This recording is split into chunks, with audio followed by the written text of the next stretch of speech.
Hey guys, how is everyone going? I'm doing a bit of a different video today, and it is what makes a motorbike good for Uber Eats. So it's a bit of a crazy time at the moment, you know, with all the Peroni, we'll call it, pandemic happening.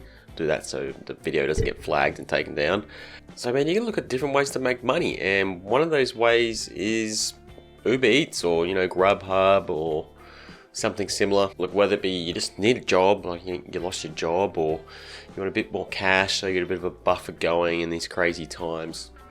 One of the easiest ways to do it is to do Uber Eats or something, you know, deliver food on a motorbike. And motorbikes are one of the cheapest ways you can do it. You can get a push bike or something, but some places require you to have a vehicle. I've been looking, so they either need you to have a car or a bike. Ultimately, a bike is usually a cheaper option. Cheaper to run, cheaper on fuel and all those things, and makes it really easy. Like, if you got a bike, you're just gonna grab the food, you literally hop on your bike, you just leave it out front. It's smaller to park, so you can just park it straight out front of a restaurant or something like that, which is why a lot of people do it. You don't need, you know, a big space to park or anything like that, so that makes it easy. And they're cheap to get. If you've been thinking about getting a bike to do food deliveries on, you already have a bike, or you've just been looking at getting into it, this video could help you decide what motorbike should you get, or if your current bike is suitable for doing deliveries. So let's get into it. Look, realistically, you could do it on any bike. Whether or not it's worth it though, that's another thing. I mean, delivering dumplings on a Ducati V4 would be fucking awesome and pretty badass. I would totally do it, by the way, but it's probably not ideal. I would have loved to have done it on my Tuono. I mean, it would have been a blast, and I would have done some fast deliveries, I can tell you that for sure.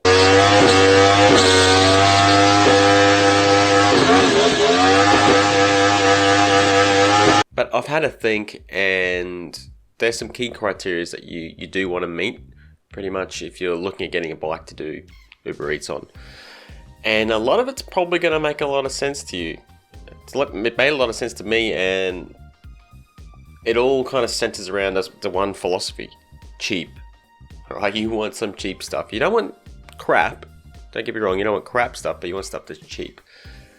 So what you're looking at getting is something that's cheap on fuel, tires, servicing, running costs, and everything in general. So I'll go through those. What's happening is you're paying for it out of your own pocket. So the more you're paying to run the bus, the less money you're gonna get. Like the more money is coming out of your pocket. So one of the first criteria I've thought of is you want something that's low powered. Yeah, it sounds boring, but it's gonna be your best bet. So think of something with low CCs, preferably single cylinder or parallel twin. You know, V-twins, there are some smaller CC V-twins, but I would say parallel twin will be a better bet because you use bugger all fuel and they won't chew through your consumables like your tires, chains, sprockets, brake pads and brake discs. So low power basically is going to be low stress on the bike and using less fuel. So more money for you. What bike size do I think is too big? I'd cap it at the 650cc range. Just to clarify, I'm talking about your Ninja 650s, V-Stroms versus DR650, those kind of bikes. Because they're also, up to that size, they're relatively low power. Those bikes, they're cheap to purchase, they're low power. And as it keeps going, that philosophy, they're cheap to run on your consumables. I'm definitely not talking about stuff like a R6 or a Daytona 675, 765. Because they're high power, they're a bit more highly strung, and it kind of flows on to the next topic as well. And I've kind of cheated and lumped two together because they go hand in hand, and that's service intervals and service costs. So look for something with a minimum 5,000 kilometer service interval, preferably more. On a lot of bikes up 10,000 kilometer service intervals, that would be a preference, but 5,000 would be fine as well. This rules out bikes like your dual sport or your enduro bikes like KTM EXC range. WRF 250Fs and 450Fs, and CRF 450s, KXF 450s, those style of bikes, because their service intervals are really short. They are really highly strung bikes. You got to do really regular oil changes on them and valve clearances all the time, which are a pain in the ass. They are cheap to do, don't get me wrong, but there are just better options out there. And their service intervals are too short. So you want something 5,000 kilometer or more service intervals. And service costs as well. You want something, really, get something that you do your own services on. Like you want to be able to do your own oil and filters easily. You want to do your brake pads yourself, your brake discs, and you're easy to do stuff like that. You should be doing it yourself anyway. It's an easy way to make money. Like, I think by the time you get those parts, unless it's for warranty, you need to get them to do it. By the time you get those parts and do them, it's quicker than taking them to the shop and getting them to do it. And you can do just as good a job. So that's another video altogether. I'm getting off track. But yeah, you want something that is cheap to service and the service costs are low. So immediately scrap out your BMWs and your Ducatis and stuff, because the service intervals are too much. If you're paying to get the valves done on something like them, man, whew, you're going to be in for a rude shock. Also, it's parts costs. Low CCs, popular bikes are cheaper on parts. They've got a lot of generic parts that are easy to get and easy to source, and you're not going to be out of action for time if something breaks down. Which brings me on to my next topic, reliability. Because you don't want to be the guy who's not delivering some guy's chicken nuggets. You know, you don't want to be that guy. I'm a big exotic bike man, but we can pretty much rule out any of them because they're not as reliable at the end of the day. I know the new ones are quite good. Like my Aprilia was pretty damn good. Ducatis are pretty good now, but ultimately they're just not as reliable. And the less downtime you have, the better. The more money you're going to make if you want to punch out some deliveries, or let's say you've got a bike that's doubles as your commuter and your money maker. You want it to be reliable. So sorry, but stick to your Japanese bikes and possibly a Hyosung, just because if you got a dealer or something nearby, they're quite cheap and reasonably reliable. Some of their models are, so that could be another option. To put it simply, these style of bikes, sorry, just hit the mic, your small cc Japanese bikes and stuff like that, they're bloody reliable and hassle free. Another thing you want to look out for is the purchase costs. So let's say, yep, you decide you definitely want to get a bike to do Uber Eats. You want something that is going to have a low purchase price. So get something cheap. Like, surely you're noticing a theme by now that you want cheap stuff. Like, the less outlay you have, the more money you're going to make. You don't want to buy something that's terrible, and like obviously just a bucket of shit that's run down and not being looked after. But you're going to want something that doesn't have a big outlay cost. So again, rules out your BMWs, your Ducatis and stuff like that. So I hope you've seen the theme here. It's pretty self-explanatory, right? Well, I think it is. What you want is, let's just do an overview on what I've gone through.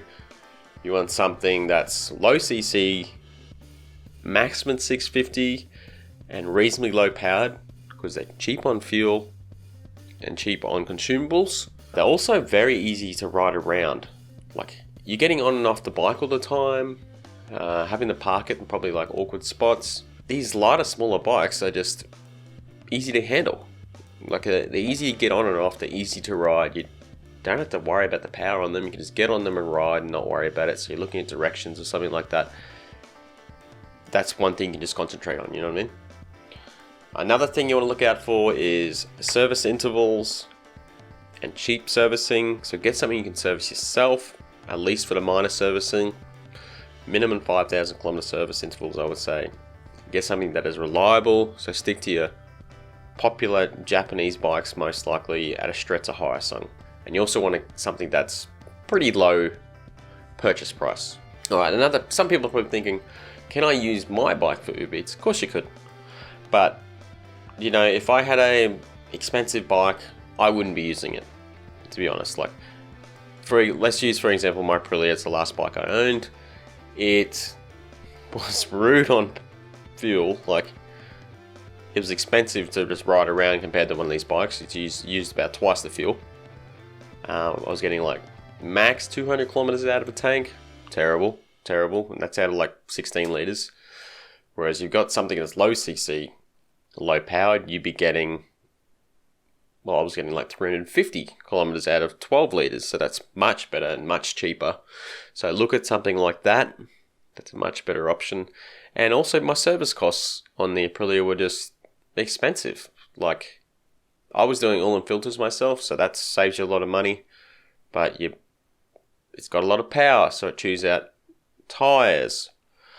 I couldn't do the valve intervals on it because you need a specialized tool to do them because of how the engine was designed. So that was a pain in the ass because you had to send it to someone to do valves. Like, usually I would send someone to do valves anyway on an expensive bike, so that's another thing. Whereas if I've got a single cylinder bike, probably do the valves myself, to be honest. And the oil plugs are very easy to get to on a single cylinder bike or a parallel twin. V4, absolute pain in the ass. You have to take everything apart and get to it. Makes it hard. It makes it really hard there. Bit of testy blow there, didn't I? Enduro bikes, that's a bit of a toughie.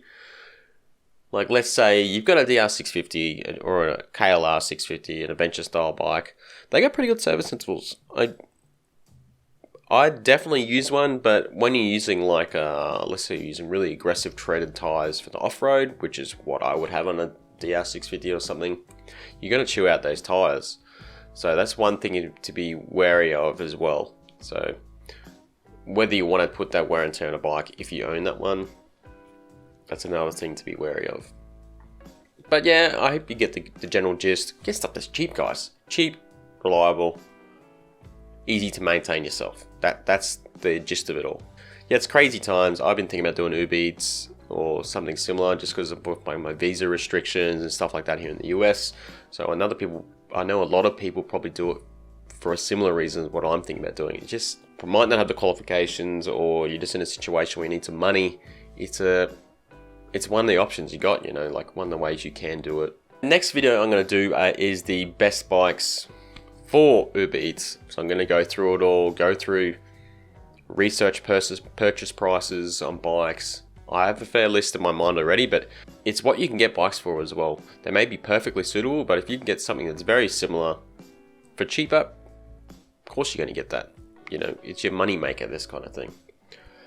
Alright, well, thanks for watching, guys, and I hope you enjoyed the video. I hope it helps some people out who are not sure. Like, I live and breed bikes, so I don't know everything about bikes at all, but I got a general idea on what would be suitable, whereas some people, let's say they've moved to a country like USA or Australia, they're like, what the fuck bike do I buy? Like, I want to do this, they're a student or something, they want to make some money, they don't know what style of bike to buy. So this could give you an idea or help someone out. So I hope this helps someone out. Alright guys, I'm rambling a bit now. I'll catch you later, thank you.